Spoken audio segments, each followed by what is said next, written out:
I must admit, I'm not envious, but I can't help but acknowledge your good fortune, Olya.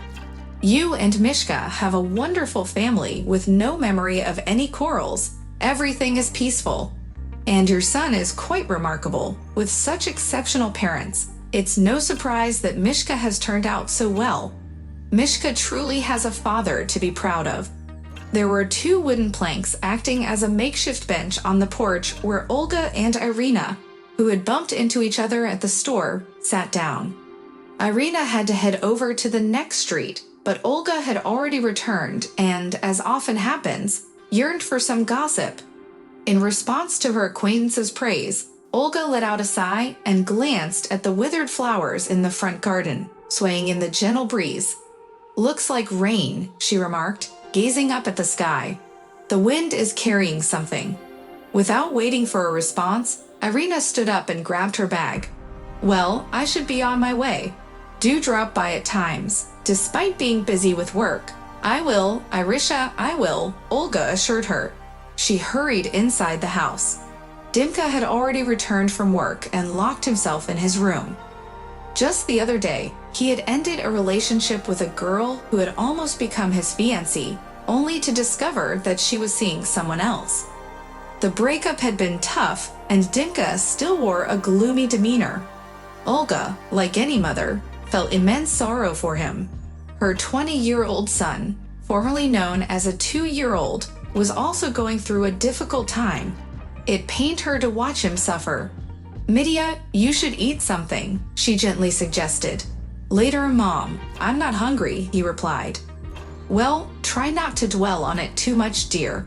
Everything will pass, including this. You'll find someone new, and we'll give you a grand wedding. And most importantly, you'll live happily ever after." Dimka ate mechanically, chewing in a monotonous rhythm just to fill his mouth. "I'm going over to Pashka's," he stated. "Go ahead, son. Perhaps you'll find some joy there," Olga encouraged him. After her son left, Mikhail arrived home from work. Just like many years ago, Olga went to greet him, wanting to embrace him, only to be met with her husband's cold gaze. "Mish, what's wrong?" She started setting the table, her eyes fixed on her husband's furrowed brow. He ate silently, almost as mechanically as their son, Dimka.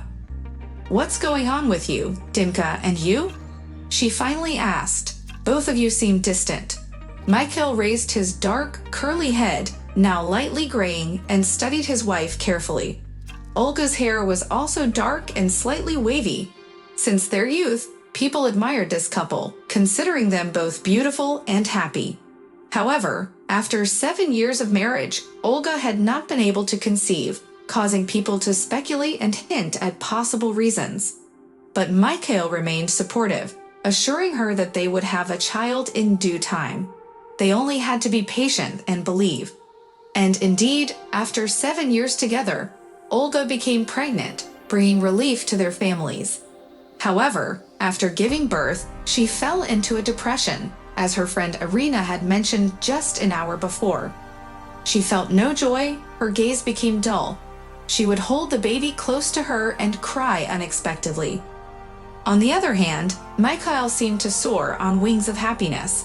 He would flutter about like a dove, tending to his dove, washing diapers, and cooking porridge when Olga was pressed for time. Eventually, Olga's sadness lifted, and all the love in her heart poured into her son and husband. Approaching her husband, Olga reached out to touch his curly hair, but Mikhail pulled away, avoiding her touch. "What's wrong?" she implored. "Tell me already." "I don't know yet, but I want to know the truth." Mikhail pushed his plate away. "I don't even know how to say it. So let me ask you directly, without any evasions, and you answer me honestly. Is Dimka my son?" Olga struggled to catch her breath, her body tensing up as if to escape the constriction of her blouse collar. "Misha, why are you doing this? Who put you up to it?" she pleaded, desperately searching for answers. "What does it matter who said what? Just tell me the truth. Is Dimka my son or not?" Misha's tone was curt, lacking any empathy. He's our son," Olga managed to respond, her voice carrying a firmness that contradicted her trembling. Then why are you acting so evasive? Why can't you look me in the eye and speak confidently? I know Dimka is my son, and he's part of my family. But this is about something else. Is he truly from me? Misha pushed, his frustration evident. Olga held her ground, summoning every ounce of strength to project her conviction. Yes, he is from you. Enough with this discussion. It's not only affecting our son, but it's also tearing us apart. Mikhail abruptly rose from his seat, cutting her off. The conversation is over. It's clear we're not getting anywhere. Olga's hands shook as she began putting away the dishes, causing her to drop a fork and spoon nervously. She glanced towards the hall, where Mikhail was carefully flipping through their family album, studying pictures of their son and himself as a child. Despite her inner turmoil, Olga remained silent, biting her lip and refraining from touching him. But inside, excitement and anxiety twisted together. Why are you going through all of that? What are you trying to compare? What do you want to find out? Olga finally spoke up, her voice soft. Mikhail muttered to himself as he continued examining the photos. They don't look alike at all. Their appearances are completely different. Our son hardly resembles you. He looks like himself, Olga defended gently, her voice filled with a hint of sadness. It happens, children don't always resemble their parents. Just like how Dimka doesn't resemble either of us. His dark hair is similar to yours, by the way. Don't speak to me like that, Mikhail interrupted sharply. I'll tell you something. Until today, there wasn't even a shred of doubt. But now, everything has changed.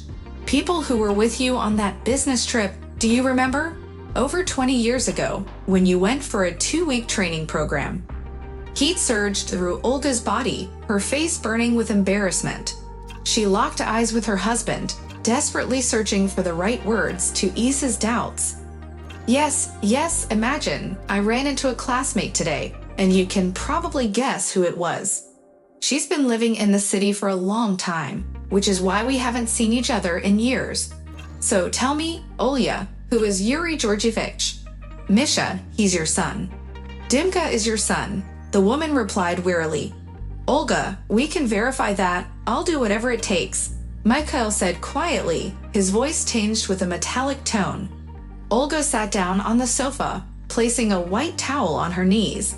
She remained silent for a minute. There's no need to verify anything, Misha. It seems that the truth is destined to be revealed. All these years, I believed that Dimka was your son. I even doubted myself, secretly checked, thinking that I couldn't conceive. They told me there was nothing wrong, that I was healthy. That's when I realized that I may not have a child with you. She began rubbing the towel, folding it neatly and then straightening it again. I never intended to deceive you. I loved you. I still love you. It just happened this way. And when I found out I was pregnant, I convinced myself that it was your child. Even as he grew up and resembled someone else, I remained silent because I couldn't bear to leave you. Please forgive me, Misha. Forgive you? Mikhail got up and almost shouted. His cry resembled the roar of a wounded animal. You've been deceiving me all my life. How could you? I didn't father a child with someone else. In your damn affair?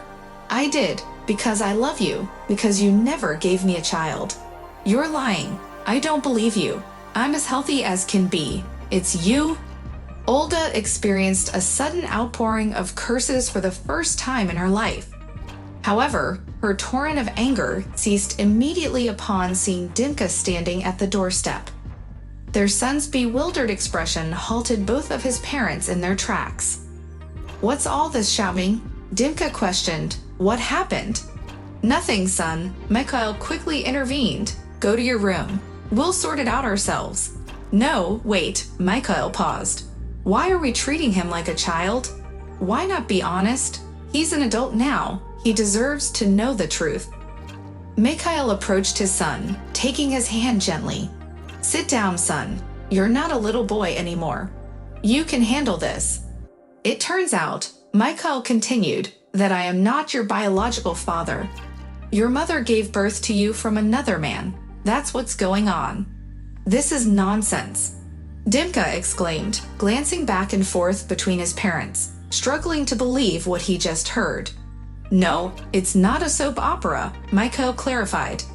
We have our own real-life drama here. It's true, your mother just confessed. Mum, is it true? Dimka turned to Olga, searching for confirmation. Olga tossed aside the towel she held, stood up, and approached her son. Yes, it's true, my son.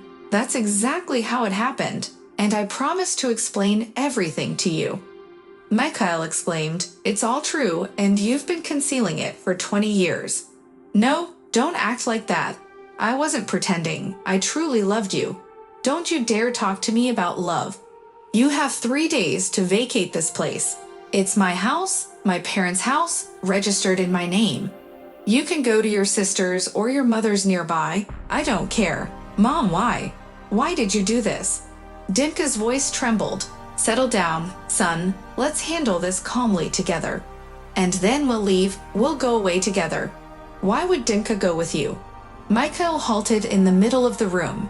It's not Dimka's fault. Dimka is my son, and always will be, even if I have a dozen more children.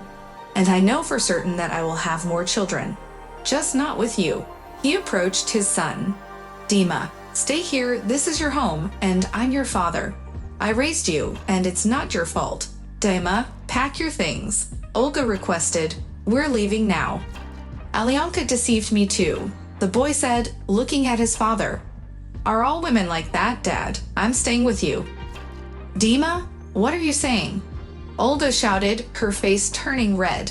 Don't be crazy. I'm your mother, your own mother. Are you really going to leave me? I will leave, the son replied calmly. Alyonka also deceived me. She started dating someone else and is now married, betraying my trust. And it's not my father's fault that you cheated on him. So I choose to stay with my dad. That's right, Mikhail said, grabbing a pillow and heading to another bed. Don't worry, I won't trouble your eyes. I'll leave today. And you know, Misha, I think it's good that you found out about all this. I couldn't make up my mind, but now it's easier. I feel sorry for Dimka. He hasn't understood it yet. He's suffering because of Alyona, and that's why he's rejecting his own mother. And you're taking advantage, Olga said quietly, careful not to wake her son, as she neatly packed her things. You can take whatever you want from your belongings, Mikhail said, splashing water on his face from the wash basin. I won't stop you. Well, why don't we do it legally? We'll file for divorce and let the court handle the property division, Olga suggested. Mikhail straightened up, towel in hand. Olya, do you want a noisy divorce for everyone to hear? Can't we do it without involving the court? Let me make it clear, take what you want. And here's one more thing. I'm not going to tell a village that Dimka is not my biological son. He was my son before, and he will remain so. And your betrayal is our private matter. Olga closed the suitcase and turned to Mikhail, her husband's proposal weighing on her mind. Above all, she wanted to minimize the impact of their divorce on their son, Dimka. All right, let's do it, she said with determination. I don't want people gossiping about Dimka. She pointed towards the pots and frying pan on the stove. I've made raselnik for you. There are cutlets in the pan and pasta in a small saucepan. There are dumplings and minced meat in the freezer, enough food for now. I have to go to work, then I'll go to Aunt Masha in the evening, and over the weekend, I'll visit my mother in the district center. Mikhail remained standing by the wash basin, a towel in his hands. He had been lost in his thoughts until the door slammed shut, bringing him back to reality. Sitting on the sofa, he wrapped his arms around his head and let out a muffled howl as if reopening an old wound. Dad, what's happening? Where's Mom? Dimka asked, concerned.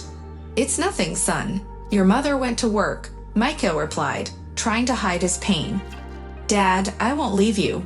Don't underestimate me just because I'm young. I've also experienced betrayal, Dimka shared firmly. Mikhail looked at his son, a mixture of sadness and determination in his eyes. It's going to be okay, son. We'll get through this. It's just unexpected. I thought your mother would deny it, but she confessed, he said, a bitter grin appearing on his face. Look at you, such a conscientious person. 3 months had passed since Mikhail and Olga got divorced. Dimka still lived with his father, but the house felt empty now. Trying to stay positive, Mikhail encouraged himself and his son with the same phrase, "Nothing, son, we'll get through this."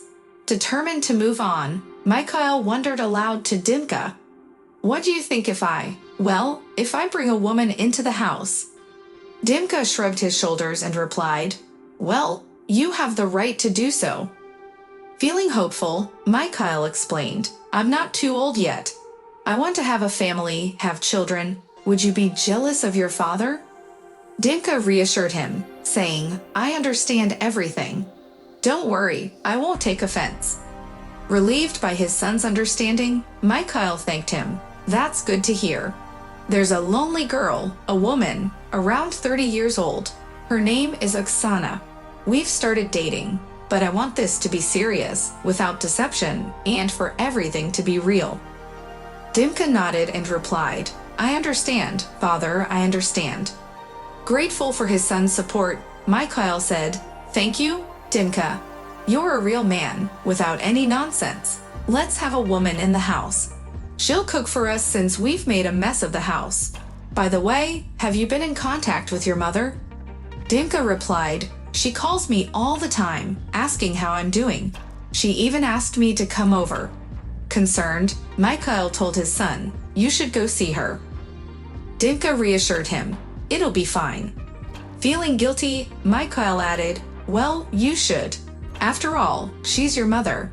Meeting Oksana brought some relief to Mikhail's heart, and his resentment towards Olga began to fade. It felt like Mikhail had a whole new life ahead of him, a life without deceit and betrayal. Dimka admitted, "Actually, she hasn't called in 3 days now. Before, she used to call every day." Sensing his son's worry, Mikhail suggested, "Why don't you call her yourself and find out what's going on?" Dimka reached for his phone and dialed his mother's number, only to hear the message that the subscriber was unavailable. It was a strange feeling for him, as his mother had always been easily reachable. Their daily calls had become a comforting habit, one that he assumed would continue indefinitely. But now for 3 days, there had been no call, and all he heard was, "The subscriber is unavailable." "Maybe you should call your grandmother," suggested Mikhail, trying to be helpful. "Perhaps she knows something." Dimka dismissed the idea, stating, "My grandmother's hearing is not very good. It would be pointless to talk to her." Before he could say anything further, the phone rang. Dimka couldn't believe his ears when he heard his grandmother's voice on the other end. "Grandson, come," she practically shouted, choked with tears. Confused, Dimka asked, "What's going on?" "Come, grandson," she repeated urgently. Perplexed and with a sense of unease, Dimka left work the next day in the afternoon and picked up a hitchhiker who could take him to the district center. Once there, he wasted no time in asking his grandmother, Anya, about his mother's whereabouts. "Where is mother?" he inquired anxiously. Anya sighed and replied, "Your mother has been in the hospital, Alyosha, for the past 3 days." Shocked, Dimka exclaimed, "How? Why?" Anya explained, "First her blood pressure spiked, and then she had heart problems. She tried calling you, but you didn't answer, which upset her greatly." Dimka was shocked by the news. His mother, who had always been vibrant and healthy, was now in the hospital. Whenever she and Mikhail walked together, they would turn heads with their beauty and presence. It was difficult for Dimka to accept that his mother was unwell. "Go and visit her, be kind, my grandson. She's your mother. She carried you in her womb," his grandmother advised. "Okay, Grandma, I'll go right away," Dimka replied, briskly leaving his grandmother's small apartment and making his way to the district hospital. As Dimka walked, a loud female voice called out to him from behind, "Who goes around without a coat?" "I'm here to see Olga Seliverstova," he answered, turning to face a tall, dignified woman in a white coat. "Has her son finally shown up?" "Yes, her son. How is she?" the woman questioned. Firstly, make sure you wipe your shoes properly and put on a coat, then go to the 5th ward. But wait, let me prepare her for your visit. We don't need any surprises. Well, what are you staring at? Listen to what the head nurse says, she instructed. Yeah, I'll do it, Dimka replied nervously, stammering slightly. As he entered the room, he made a conscious effort to be as quiet as possible, not wanting to disturb anyone. He was taken aback when he saw his mother, Olga, looking pale and worn. Despite her appearance, she managed to give him a weak smile. Hello, son, she greeted him, motioning for him to take a seat. Mommy's feeling a little under the weather. Her once beautiful face now appeared gaunt and filled with sadness. He couldn't help but feel a pang of guilt. I honestly didn't know, Mom, he explained, genuine concern in his voice. I called yesterday, but you were unavailable. Olga sighed, her expression indicating that she hadn't expected his call. It must have been the battery, she replied. I haven't even had the energy to pick it up since I've been here. His confusion grew as he tried to understand what was happening. What's going on? Is it serious? He asked, fearing the worst. Olga reassured him, albeit with a hint of uncertainty in her voice. No, it's nothing too serious, she assured him. They said they'll be able to fix it. A friend of mine, Margarita Igorevna, convinced me to come here for some urgent treatment. I felt like I had to listen to her. He couldn't help but ask about this mysterious friend. Is she the tall and strict one? He inquired. Olga nodded, a hint of amusement in her eyes. Yes, that's her. Everyone here seems to be afraid of her, but she's actually quite good. They promised to discharge me in 10 days. As the conversation shifted, his mother's concern for him became apparent. How are you doing? Are you eating properly? She asked, noticing the weight he had lost. Have you found someone special? Do you have a girlfriend? He shook his head, appreciating the genuine care his mother had for him. No, Mom, not yet, he replied softly. Olga sighed, a mix of sadness and hope in her voice. Oh, my dear son, I just want you to be happy, she expressed. Don't worry about me too much, I'll manage. Though his heart ached for his mother's current condition, he took solace in her determination to get through it. Dimka peered out of the window, fighting back the emotions that threatened to surface. He didn't want his mother to see his weakness. The sight before him only deepened his despair, and a lump formed in his throat. Mom, please get well soon, he whispered, his voice filled with desperation. I promise to call you and Grandma every day. He reached out and gently held his mother's hand, seeking comfort in their connection. Please forgive me. His mother's voice was filled with understanding. Son, don't blame yourself. I know what you've been going through. Your engagement ended, and now this news. It's all too much to bear. Dimka remained silent, his lips pressed tightly together. He took a moment to collect himself, his hand still caressing his mother's. Then he finally found the courage to speak. Mom, I love you. A warm smile spread across Olga's face. Son, I knew it all along. I believed in your love for me, and I love you too, dear. Now, go on and don't worry. Tears threatened to spill from Dimka's eyes as he left the room. He quickly wiped them away, relieved that his mother hadn't witnessed his moment of vulnerability. Determined, he made a silent promise to himself. I'll come back tomorrow, he whispered. But what about work? His mother's concerned voice echoed in his mind. You'll have to take a leave. With determination in his voice, Dimka replied, I'll take a week off. I have a good reason after all. My mom is in the hospital. As he walked away, he couldn't help but smile, grateful that his mother hadn't seen the tear on his face. Margarita Igorevna loomed in front of the resident's room like an imposing white sentinel, striking fear into those who encountered her commanding presence. The entire medical staff held her in high regard, and even the chief physician cowered in her presence. When she had joined their team 15 years ago, Chief Physician Alexander Nikolaevich had remarked after their first meeting, a remarkable woman. Some of the nurses overheard this and had since affectionately dubbed her Remarkable Margarita. "Listen here, my dear," she said, placing her large hand on Dimka's shoulder. "When you visit your mother, you should come bearing gifts, you understand." It was only then that Dimka realized he had forgotten to bring juice. "I completely forgot. I'm truly sorry," he admitted. "May I run out and fetch some fruit? I'll also buy some flowers." "It's all right," Margarita conceded. "I'll allow it, and don't forget the flowers." "Okay," Dimka responded, and he dashed out of the hospital to the city center, where he found a flower stall. Half an hour later, he returned, his coat in hand, and called out to Margarita. "You promised to spare time," he reminded her, extending a bouquet of flowers. "Not for me," Margarita corrected. "These are for your mother.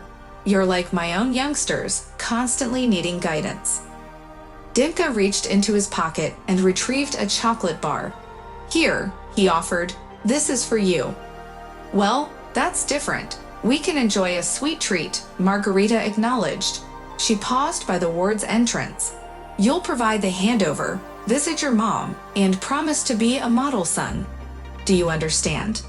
Dimka nodded, feeling compelled to heed Margarita's every word under her unwavering gaze. Dimka sat at the table with his father for a while at home. The tea had cooled down, so they would warm it up from time to time before putting the mugs away again. "Dad, please don't be offended, but I've decided to move to Grandma's. I want to be there for Mom when she gets out of the hospital," Dimka said. His father nodded in understanding. "I'm not offended, son. Olga has always been a good mother, and I can't deny that. She was a good wife too."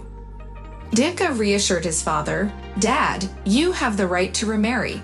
I won't say anything about that." Concerned, his father asked, "What about your job, Dimka? It's quite a distance to travel."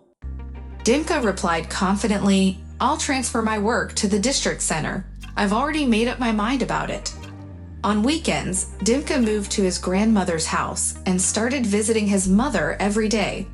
Margarita Igorevna would greet him with a smile and announce, "Olya, you have a visitor." In her free moments, she would come into the room and sit on the bed, saying to Olga, "You have a good son, Olya. There's no need to worry." "Thank you, Rita, for always being there for me," Olyushka expressed her gratitude. "Do you remember when I went through a tough time 15 years ago?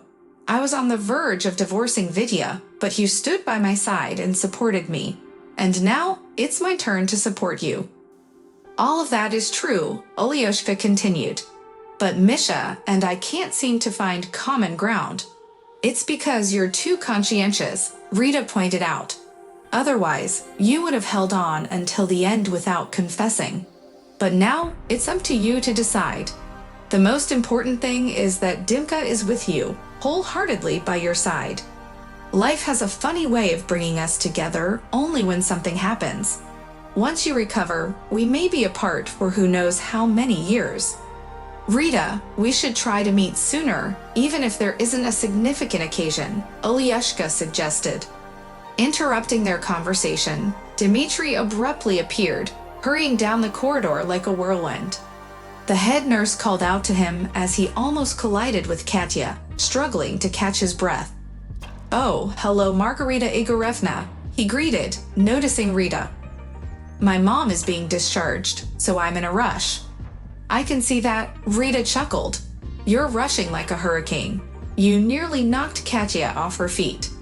Dimka turned around and noticed a young nurse making her way towards the ward.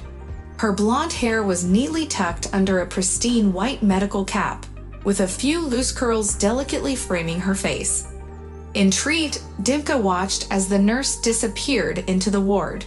However, he couldn't stay there for long as he was in a rush, waiting for his discharge papers and anticipating a shot from Nurse Katya. "Well, I guess I'll wait," Dimka muttered to himself, deciding to find a place to sit. Suddenly, he remembered the flowers he had brought and decided to present 2 bouquets, one for the head nurse. Approaching Margarita Igorevna, Dimka handed her one of the bouquets, expressing his gratitude for her assistance. Margarita smiled warmly but gently corrected Dimka. "Oh, Dmitri, you've mixed things up again." Confused, Dimka asked, "What's wrong?" Guiding him towards the partially open door of his mother's room, Margarita whispered, "Take a look. Katya is giving your mother an injection, and there are other procedures as well. But notice how comforting and supportive Katya is. Perhaps you should give her a bouquet as a token of appreciation." Dimka stared at Margarita in surprise, not expecting such insight from the head nurse. However, realizing the kindness in her suggestion, he nodded appreciatively. "Yes, you're right," Dimka agreed. "I'll remember Aunt Rita for her kind words." Dumbfounded, he noticed the sweet and compassionate side of Margarita Igorevna, a persona often overshadowed by her formidable reputation among colleagues. With a smile, Margarita encouraged Dimka to carry out his thoughtful gesture. After bringing his mother home from the hospital, Dimka decided to leave his father and move in with his mother and grandmother. He made sure to visit his father, Mikhail, regularly, but would never stay for long. Spending time in the house, he grew up and felt strange with all the changes that had taken place. The furniture had been rearranged, new curtains adorned the windows, and there was a new mistress of the house, Oksana, a short and pretty woman who always had a smile on her face and tried to please Dimka. As they walked out of the gate, Mikhail asked Dimka to stay longer and update him on what was happening in his life. Dimka stayed silent for a moment and then confessed, "Everything has changed. You can see for yourself." Mikhail, clearly taken aback by the sudden turn of events, asked about Olga's well-being. Dimka reassured his father, "She's doing well. She has a great friend who is a head nurse at the hospital. She made sure my mom received the treatment she needed." Mikhail contemplated this and remarked, "I can't believe we lived for so many years without Olga ever complaining." He wanted to say more, to greet his son properly, but hesitated. "How are things going for you personally?" he asked instead. Dimka hesitated for a moment before replying, "Well, it's just the beginning, so it's hard to say." Mikhail sensed his son's hesitation and asked directly, "Do you have a girlfriend?" Dimka admitted, yes. 2 months had passed since his mother's discharge from the hospital, and for Dimka, that day marked the beginning of his relationship with Katya. On the advice of Margarita, a nurse who had become their friend, Dimka had given a bouquet meant for Margarita to Katya instead, and so their acquaintance had started. Olga was aware that her son was dating a nurse from the district hospital, but she chose not to ask any questions, remaining silent. Interestingly, it was Dimka who initiated a conversation about this topic with his mother. "Mom, I want to talk about something that may be unpleasant for you," he shared, as both sat down facing each other. Olga listened attentively and encouraged Dimka to speak freely. "Anyway, I wanted to inquire about the man you have been seeing, if you catch my drift. You want to know about your biological father, right?" She gently stroked the tablecloth, as if trying to smooth out a small wrinkle. "I don't know much about him. We crossed paths by chance, and our relationship ended quickly. I did everything I could to prevent him from finding me. He didn't even know my last name. Sometimes he was mentioned in the newspaper. At that time, he held a significant position in the region and had recently gone through a divorce. I left and deliberately avoided seeking him out. Well, if you want to learn more about him, the library has archived issues of our regional newspaper, which often featured articles about him, including his portrait. 10 years ago, I found out about his passing through the newspaper. His name was Yuri Georgievich Prokhorov. You must understand, my dear, despite the fact that your biological father is Yuri Georgievich, I have always loved your father, Mikhail, as he raised you and cared for you just as much as I did. I know that, Mom, I understand. You don't need to explain. I'll visit the library and read the newspapers.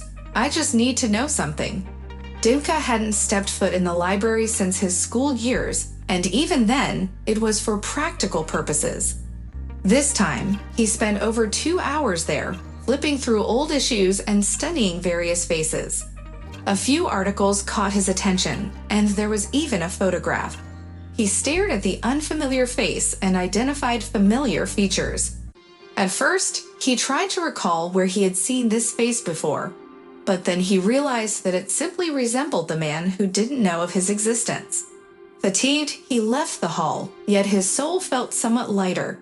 He couldn't help but feel immense empathy for his mother, father, and even this stranger, Yuri Georgievich. He yearned to live in a way that would prevent making similar mistakes in 10, 20, or 30 years' time.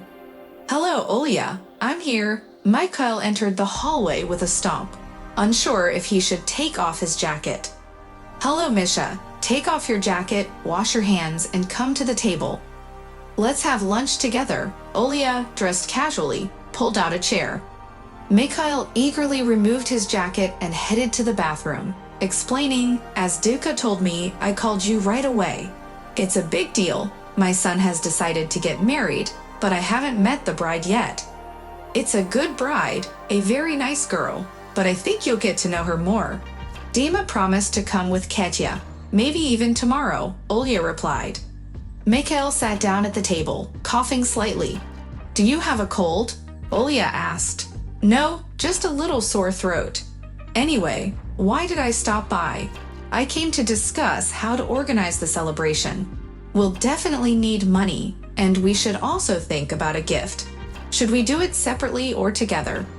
"I'm not sure. It's up to you. It's not like you're alone anymore," Olya responded. Mikhail hesitated, saying, "I don't know if I'm not alone. I was in a rush when I moved Oksenka then." "What does Oksana have to do with it, Misha? It's not her fault that our relationship ended so quickly. I rushed into things, talking about children and all that. But now I realize that's not possible. I have one son, Dimka, and it's unlikely that I'll have any more children. So maybe we should consider giving our relationship another chance for the sake of the younger ones. I mean, let's reconcile, Olya." Olga covered her face with her hands, trying to cry silently as her shoulders shook. "Olya, please don't cry. I know this news is difficult, and you know how I found out. Through Alka Koptiva, who is now Serebryanskaya after getting married. I met her in town at a parts store. She recognized me, came over, and started hinting that she's single now and invited me to her place. But I rejected her advances and told her it didn't work out when we were younger, so why bother now?" He paused, a pained expression on his face. "She was hurt by my words, and then mentioned that she saw you. I didn't believe her at first, so I left. But then I had this idea and decided to find out the truth." Olga sighed. "All right, we've cleared the air. Let's have lunch. Misha, now that we know everything, let's be honest. Yes, we still love each other, but we can't be happy together. You may say you forgive me, but I will always feel guilty, and that won't lead to a happy relationship between us." Misha's voice softened. "Why do you assume I won't forgive you? Maybe I already have." "You know, Misha, the more love we have, the more challenging it becomes to forgive. Let's start planning our son's wedding. I'm immensely grateful to you for raising Dimka so well. You're truly the best father in the world." "Well, if that's what you want, but we still have some time." He gazed at Olga, attempting to capture every detail of her presence. "Why are you staring at me like that? It's been so long since I've seen you. It's almost unbelievable that you're here. By the way, I've transferred the ownership of the house to Dimka, our future heir. Well, let's have dinner and discuss the wedding. It will be challenging for me to handle it alone. And the most important thing in this entire situation is for you and me to maintain a positive dynamic and be decent to each other."